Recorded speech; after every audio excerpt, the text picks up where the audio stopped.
fait, ils sont pas sourds. Hein. C'est fait exprès, c'était fait exprès pour faire le petit scandale.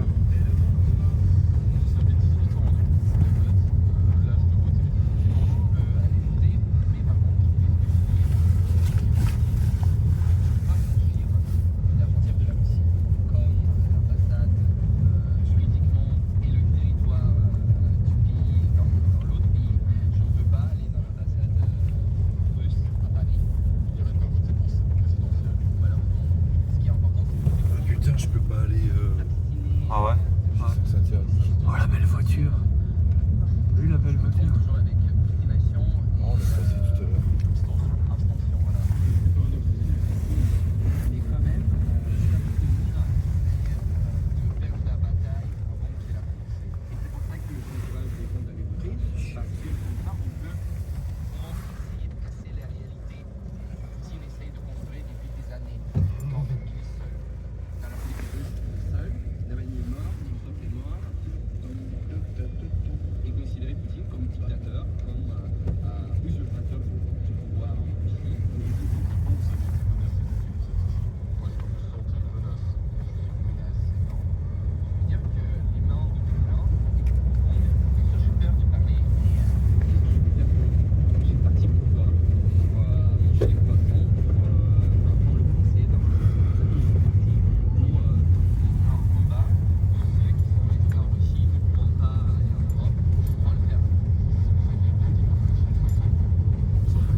On revient sur nos pas?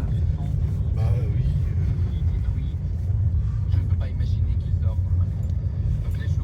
C'est compliqué aujourd'hui. Et ils veulent faire croire que Poutine c'est le pire des monstres alors qu'on fait pire que. Bah lui au moins il est croyant. Ouais, bah lui il est croyant.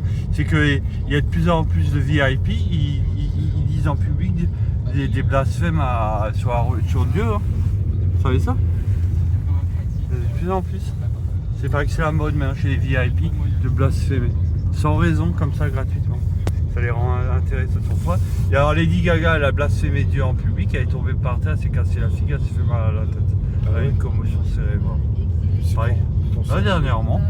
En fait, c'est la mode chez les VIP de blasphémer.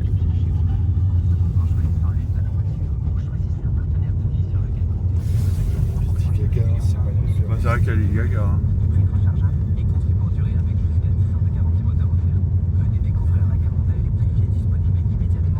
Et là je peux pas tourner à gauche là. Si, à gauche tu peux. À gauche tu peux, tu vois bien, il y a la flèche à gauche. Et après je peux tourner à droite. Ouais.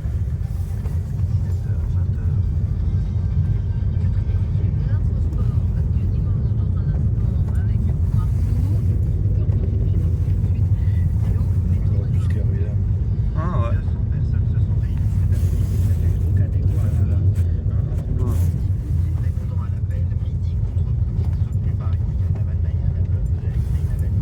Non mais ils font une fixation sur Poutine. Ouais. Quand j'entends Macron qui dit qu'on va se faire envahir par la Russie si on perd la guerre, c'est de la folie. Bon, tu me diras, c'est les prophéties de la Vierge Marie. Hein. Les Russes, ça, c'est les prophéties de la Vierge Marie.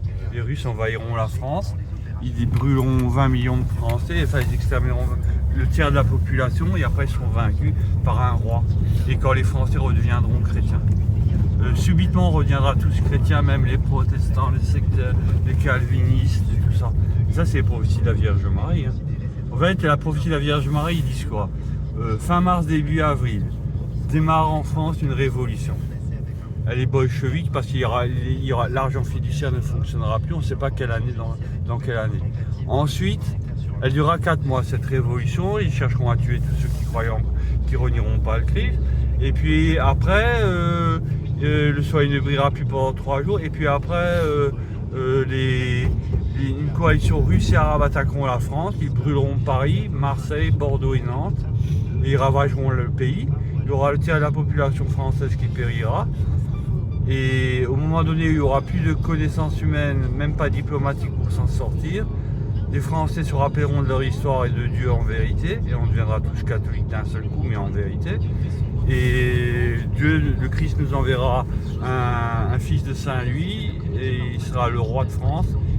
Il sauvera la France subitement, dans un seul coup on renversera la situation, la France gagnera, on massacrera tous les envahisseurs et la France elle gagnera la guerre par des voies qu'aucune connaissance humaine ne peut appréhender.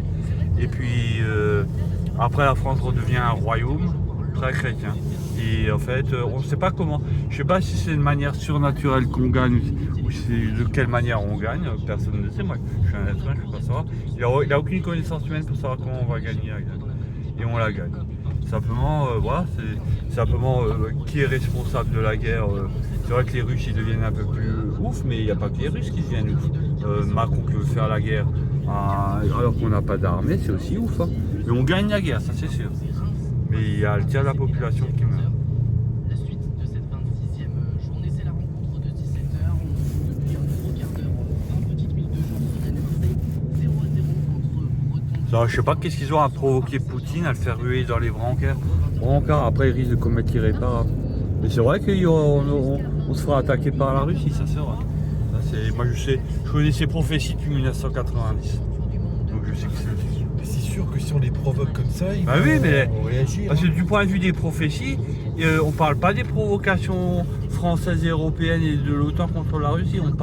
On dit que, en fait, dans les prophéties de la Vierge Marie, il dit parce que la curie romaine, le Vatican n'ont pas voulu consacrer la Russie à l'Immaculée Conception, les Russes vont s'égarer et vont faire proliférer leur erreur partout sur la planète et vont commettre l'irréparable et ça va être la guerre.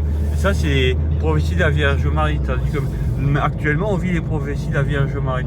Et dans les prophéties de la Vierge Marie, on ne nous parle pas du tout qu'il y aura un président qui passe son temps à provoquer la Russie, à la faire ruer dans les brancards. Par contre, c'est vrai que dans les prophéties, il disait parce que la Russie n'a pas été consacrée à la Vierge Marie, à l'Immaculée Conception, elle va sombrer dans l'erreur et faire proliférer ses erreurs partout sur la planète. Et ensuite, elle va attaquer l'Europe et la France. Elle va attaquer la France, détruire, ravager et saccager la France. Ça, c'est les prophéties. Les prophéties de la Vierge Marie datent des années 80 ou 70. En fait, d'après les prophéties de la Vierge Marie, tout ça, c'est la faute à qui? À la curie romaine, au Vatican, qui n'a pas voulu consacrer la Russie à la Vierge Marie. Ouais, que tout ça, c'est à cause du Vatican. Parce qu'en fait, le Vatican et les curés sont furieux. En fait, dans les prophéties de la Vierge Marie, on disait aussi les curés hurlent de colère contre Dieu, mais la colère de Dieu est sur eux. Non, les curés crient vengeance, mais la vengeance de Dieu sur eux. Alors, je ne sais pas ce qu'ils ont fait, les curés, ça, j'en sais rien. Et sinon, les prophéties de la Vierge Marie, ils disent que si la Russie devient folle, c'est parce que la curie romaine n'a pas voulu consacrer la Russie à la Vierge Marie. Que la curie romaine, le Vatican n'a pas voulu consacrer la Russie à la Vierge Marie, et c'est pour ça que la Russie devient folle.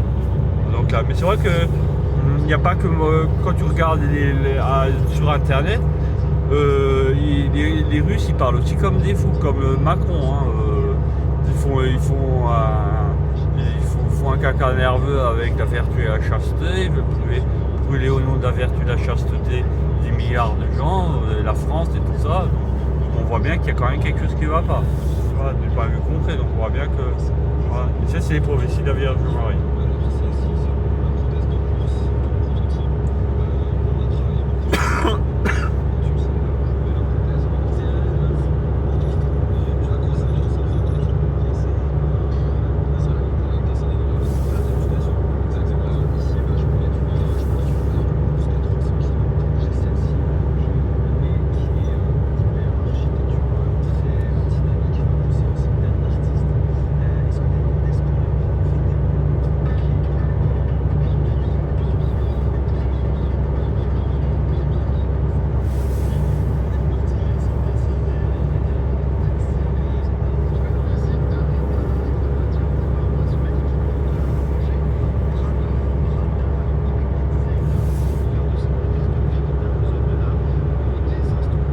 Qu'est-ce que tu vas faire ce soir?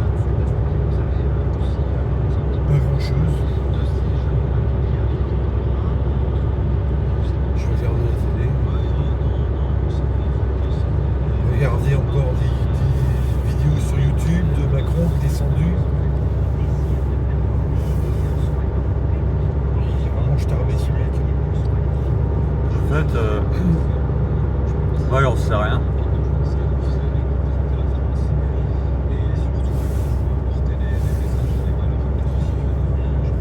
qu'il y a, c'est qu'à force de provocation, faut pas s'étonner après que la Russie... Ah oui, c'est vrai que c'est la provocation. Il n'arrête pas de cherche. Il arrête pas de provoquer la Russie. C'est pas possible. C'est idiot, hein.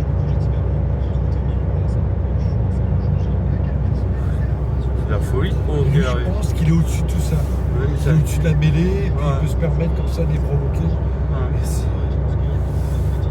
Je sais pas où on va aller. Je sais pas, mais c'est vrai que ça va provoquer la Russie parce que moi je voudrais que le monde il reste comme avant. Hein. On ne sait pas pourquoi il y a des gens qui provoquent la Russie. Ils cherchent à la faire ruer dans les bras encore. Moi aussi je serais président ou chef de la Russie, je deviendrais fou avec ces provocations. D'ailleurs ils deviennent fous, des fois tu les entends parler sur internet, ils parlent comme des fous. Il y a de quoi devenir fou quand ils provoquent la Russie. C'est comme si demain, t'as que des gens ils racontent bêtes sur la France, ils disent que des conneries sur la France. Ça rend fou, il y a des Français qui deviennent fous. Quand il y a des étrangers, ils parlent n'importe comment sur la France. Parce qu'il y a la Russie, c'est pareil, ils deviennent fous quand ils parlent n'importe comment d'eux.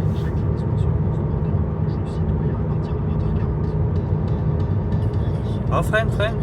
Non, freine. Fallait rester derrière, ça sert à rien. Tu veux aller à Strasbourg. Ça, si t'as la police derrière, ça serait aller. Tu vas à Strasbourg.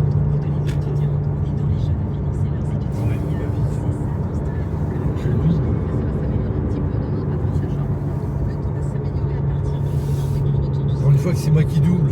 Ouais. Je me suis fait doubler là cet après-midi. Ouais, mais t'as doublé sur la droite. Il y avait des flics. Non, mais c'est pas une raison. Partout. Moi, quand je me suis fait arrêter, je pouvais pas deviner que j'allais te faire arrêter. Hein. Tiens, voilà. Comment ça s'appelle ici, ce grand centre? Trèfle. C'est le trèfle. Sur les côtes corse avec des températures qui seront encore très douces demain de 8 à 13 degrés pour demain matin, de 14 à 24 dans l'après-midi, 24 à Perpignan, 17 degrés à Paris, 15 à Dunkerque et 14 à Lyon. Patricia Charbonnier pour la météo. France Info Olympique, 17h30.